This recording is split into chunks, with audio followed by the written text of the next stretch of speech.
Dobro večer, ladies and gentlemen. So, yeah, first of all, welcome to the first video of my new channel.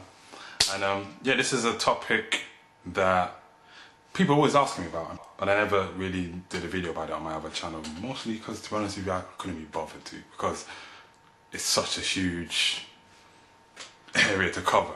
But I decided I'll do it on this channel, and I'll just do it in a series of videos. Even though people are specifically asking, I realise, about what's it like being black, I guess, in Eastern Europe / the Balkans.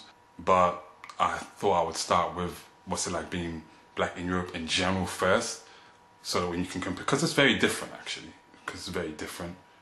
There's a different dynamic, so you can compare the two, and then you can really get a sense of what it's like being black in that part of Europe compared to the west part of Europe. And I'll start with the moment I realised I was black. I thought that's a great place to start. I mean, I'm born in Britain, which is in Europe. So when British people ask me, it might sound strange, but I get that whole dynamic that there's Europe and then there's Britain. Like there's this closer link with America, obviously due to historical links.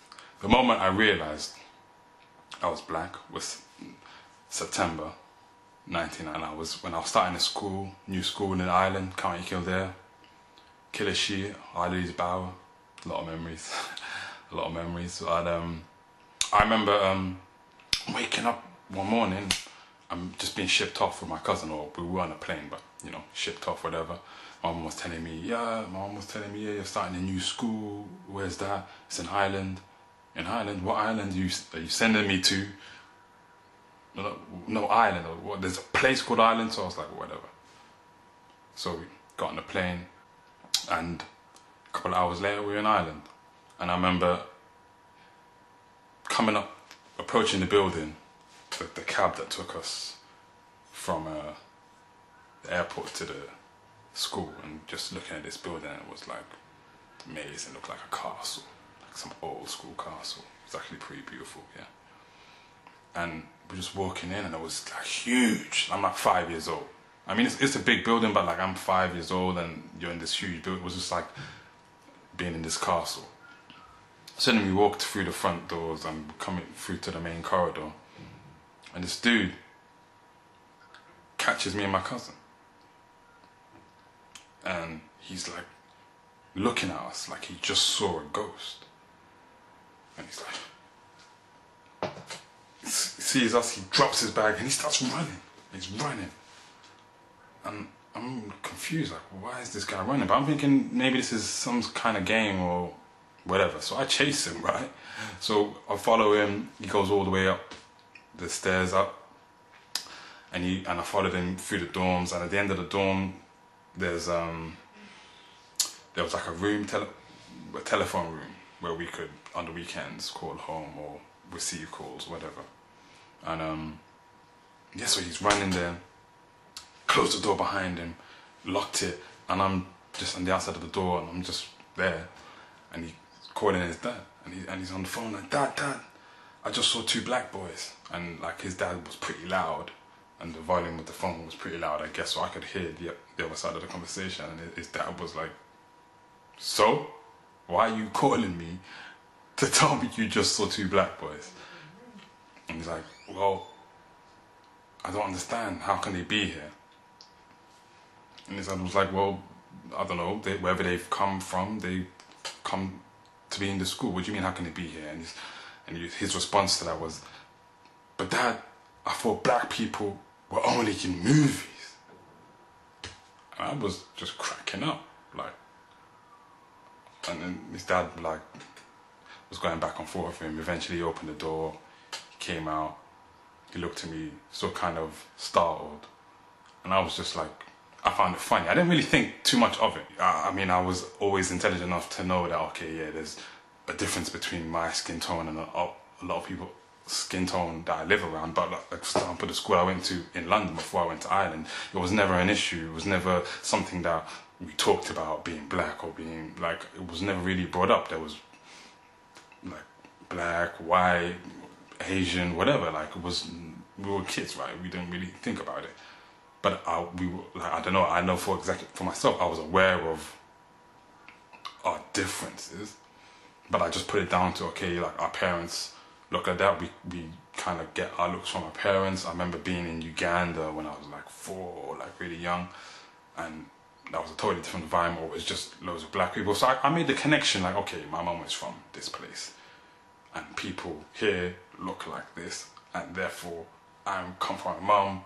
I didn't know my dad at the time, but I assumed that he's probably from Africa as well. So, you know, I look like, that's why I look the way I look. It wasn't this thing that was an issue or something that was to be labeled. It was just, it was what it was. So he came out with this, he thought black people were only in movies. Cool, whatever. It kind of just went over my head at that point. I was just like, hey, he said it, and I just laughed. I was like, hey, whatever. It wasn't until the next day, when I started my first lesson, when it really dawned on me, like, okay, I am this thing that is black, right? This thing we call black.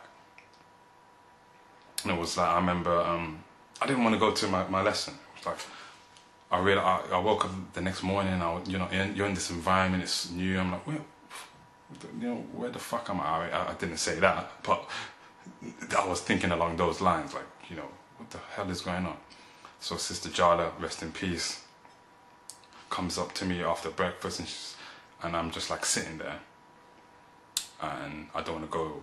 I'm sitting in the dining hall, and I don't want to go to the lesson. She's like, why don't you want to go to the lesson? I'm like, oh, I want to go home. Da, da, da, da. She's like, well, you're here, you can't go home now. Like, your home's in England, and you're now here. So eventually she got me to go to the lesson. She held me by the hand. And took me to the classroom. So we start walking towards the side of the building where my class is, and we get to the corridor, and I can hear the rumble of children's voices. It's like loads of noise, first day school, whatever. And the door opens. I swear to God, the door opens, and as soon as I walked through, just the rumble of voices just simmered down, like, into a silence. Like, you could hear a pin drop, and these kids were just like,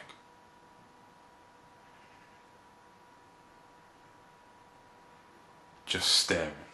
I sat down. She had a word with Sister Jala for a moment. Sister Jala turns to me, smiles, walks out. And then, so yeah, the lesson begins. The kid's sitting next to me.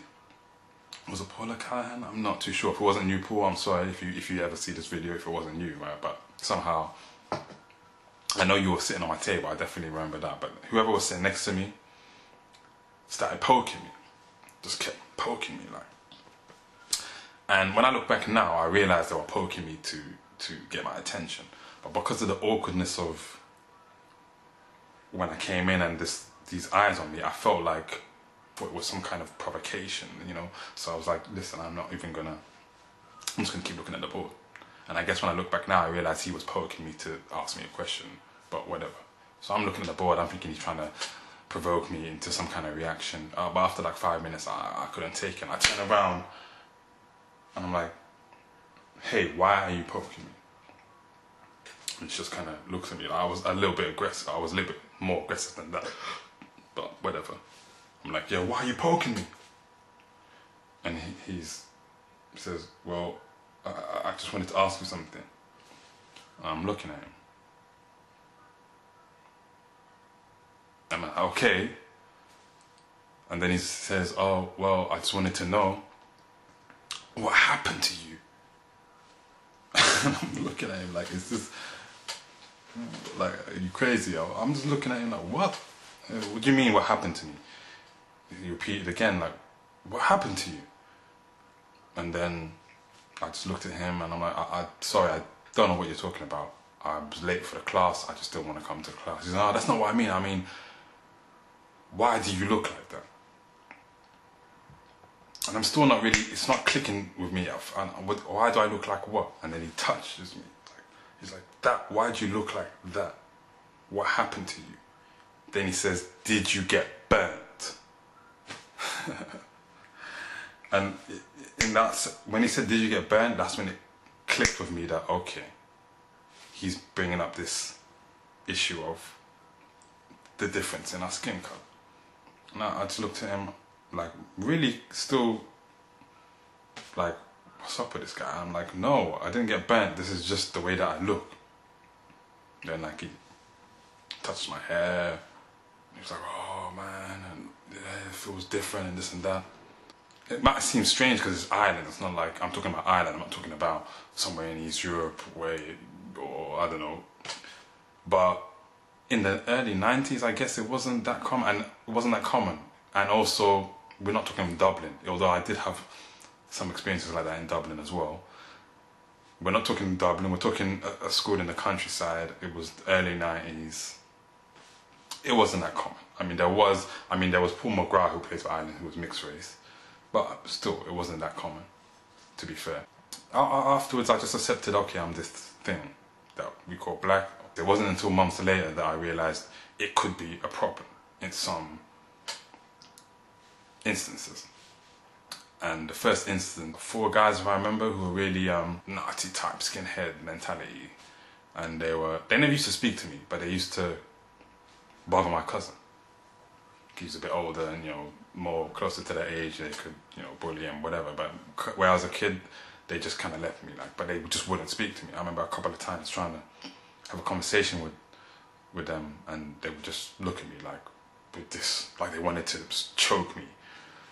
And yeah, they eventually actually got expelled from the school by the end of the first year. But yeah, that was the first time I realised, okay, I'm just being black could be a problem in some situation. Then the next time I can remember it really being an issue was a few years later in the school. It was like, what was it, 2-3 years later, it was a school play. And it was Snow White was one of the plays we were doing. There was a couple of plays. Snow White was one of them, and we had a drama teacher from England, but she was Indian origin. And I kind of like, yeah, I remember, like, obviously I identified with her a lot. Obviously, I mean, she's not African heritage, but she's not white, right? And she was pretty dark as well. Like, she was almost as dark as me, and she was English. So I was like, yeah, cool. It was kind of a cool thing I could identify with. And we're doing, like I said, we're doing a couple of plays. One of them was Snow White, and I was cast as the prince, right? And I was always into drama. Drama was really one of, like, things that came natural to me. So yeah, I got cast as the prince, and I remember the girl who was playing the princess, or Snow White, right? She was really like standoffish and really weird during the rehearsals, and she just wasn't playing her role, right? And it was getting frustrating. So the drama teacher, oh man, what was her name? Whatever, man, I can't remember her name. But the drama teacher, she stopped it and she was like, okay, April, what's the problem? What's going on? Well, like, and she stood there. We were at the front of the class. We were rehearsing in the classroom, and she just stood there, put her head down, and she didn't answer. And then the teacher pressed her, like, come on, what's the problem? And she just said, well, it's just that I don't want a black prince. And the teacher was like, what? It's like, I don't want a black prince. Why do I have to be kissed by a black prince?